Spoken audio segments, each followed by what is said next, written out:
And there's this great line in American Sniper where he talks about, the sheepdog, the wolf, the sheep, the sheepdog, and the wolf.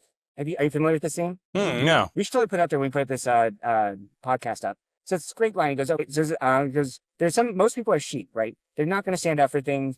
They're not going to do very much, right? They're your traditional beta, nice guy, dude who's doing his best, but he's not all that interesting. And there's also like the wolves, right? The wolves are the bad boy, the killers, the people who commit crimes, who've got gang tattoos every which way.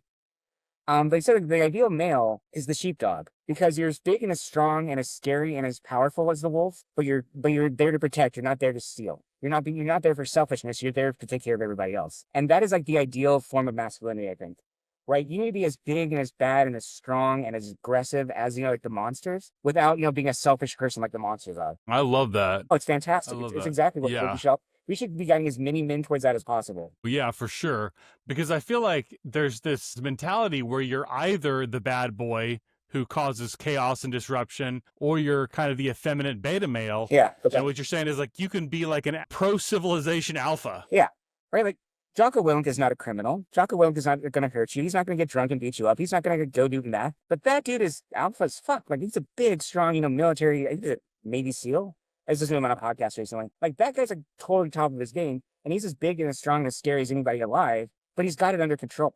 And that actually goes back to Plato's Republic. So it talks about the justice of the soul and the justice of the city. And so so he said, so you have all your base desires, right? I want to do this, I want to do that, right? All those things. And that's governed by your strength. It says, no, like, we're not going to just like watch pornography and play video games and smoke weed all day. We're going to go to the gym and we're going to get these projects done and we're going to work on this part of our career.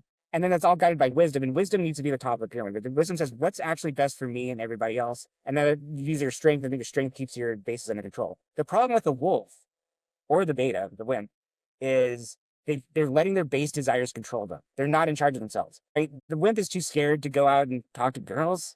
Or go pursue a career or take chances. Like he's just scared of his own shadow. And the wolf has no control either. Because the wolf is like, I want that. I want that. I want that. I want that.